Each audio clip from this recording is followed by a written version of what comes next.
Pokemon Go, the game that has made Nintendo worth more than Sony, will allegedly launch in Japan tomorrow. We're not sure. It may have already. We don't think it has already launched, but it is already tomorrow in Japan. It will launch there soon.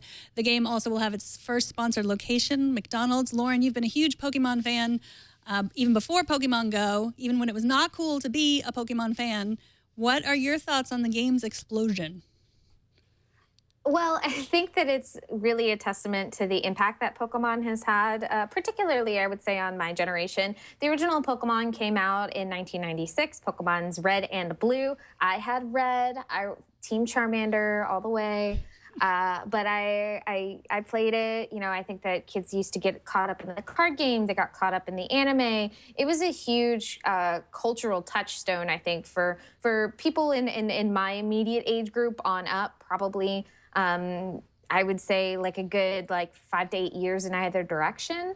So, you know, you're talking about people who are, you know, in their 30s, people who are in their early 20s, you know, and people who still play, you know, Pokemon today. I mean, you know, Nintendo's releasing Pokemon Sun and Moon at the end of this year, and it's the new installment, and they've been, you know, showing off the starters and building excitement. So, you know, I think that people often think that perhaps the support of Pokemon or the nostalgia for Pokemon wasn't necessarily there, or they didn't necessarily know exactly what it entailed. But people are bananas about Pokemon. They just are. So what are some tips for people trying to get started? I'm not sure what level I am. I know I'm not at level 5 because I haven't gotten to pick my team.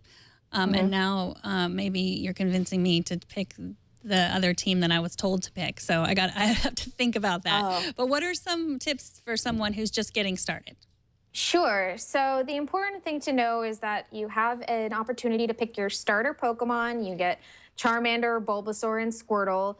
You can pick those. It is not going to mean that you will not see those at all. I've run into all 3 of the starter Pokemon. If you do choose, you can actually choose neither of them. If you walk away from where you're standing for a few times, actually Pikachu will appear, and Pikachu is the starter Pokemon in Pokemon Yellow, and obviously he is the mascot. People love Pikachu, so if you're really super into Pikachu, you can actually get him on the first go if you really want to.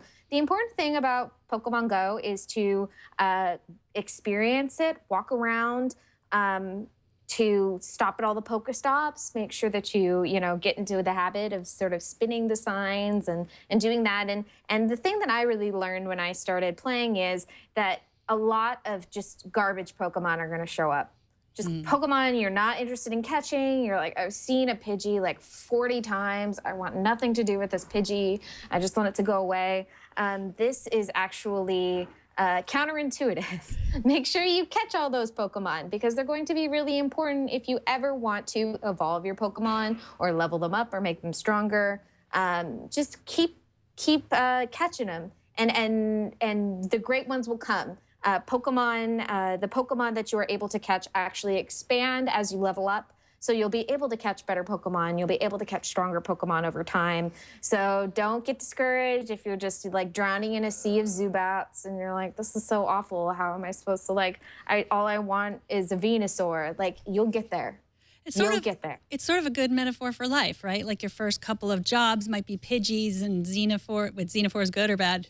No, Zubat. Zubats and Pidgeys, all your first, but keep working at it, keep plugging away, and eventually you'll get to the Zubat. The Venusaur. The Venusaur. You're good. You're all good. Okay. The important thing is to know that, and also this is really a key part of it, which is that just go everywhere and try everything. I think that a lot of people are concerned that, they might miss out on something or they might not see something. But, the whole point of the game is to get out and explore. And hopefully, if you do it right, you'll also find some really interesting things in your town that you might not have seen before.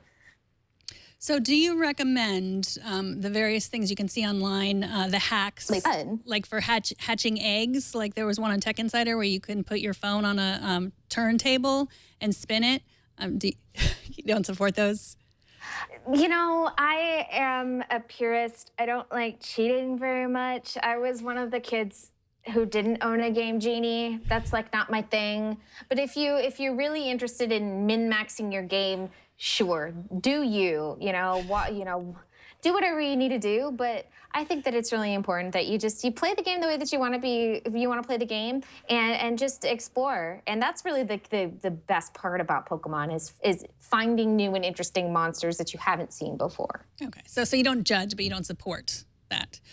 What about the Pokemon side hustle? Have you heard that? Like people who will offer to pay.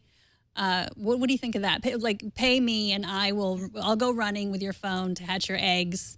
Yeah, that sort of thing. Walkers, babysitters. Every once in a while, you'll get somebody on Craigslist offering to be a Pokemon Go security guard.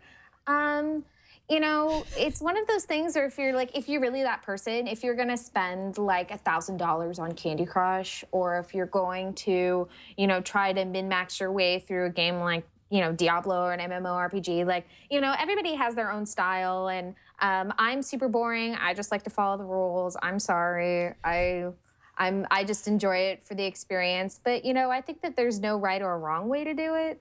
And yeah, you know what? If you want to give a dude who lives down the street from you $20 to walk your phone around the block, all right. But at the same time, that's game experience and exercise that you're missing out on. And so what does that say about you? Yes. And let's make sure you know the dude that lives down the block, or else you become one of those list of headlines of people that you hear something happened while you were playing Pokemon Go. Yeah. Fill in the blank with whatever horrible or ridiculous thing you want to fill in. As with anything, just exercise good judgment. That's really it. Yeah. Think about it. Any other Pokemon Go tips? Ooh. Don't be concerned if you get your butt kicked at a gym, because it happens to everybody. Okay. So don't worry about that. But everything else, just have fun.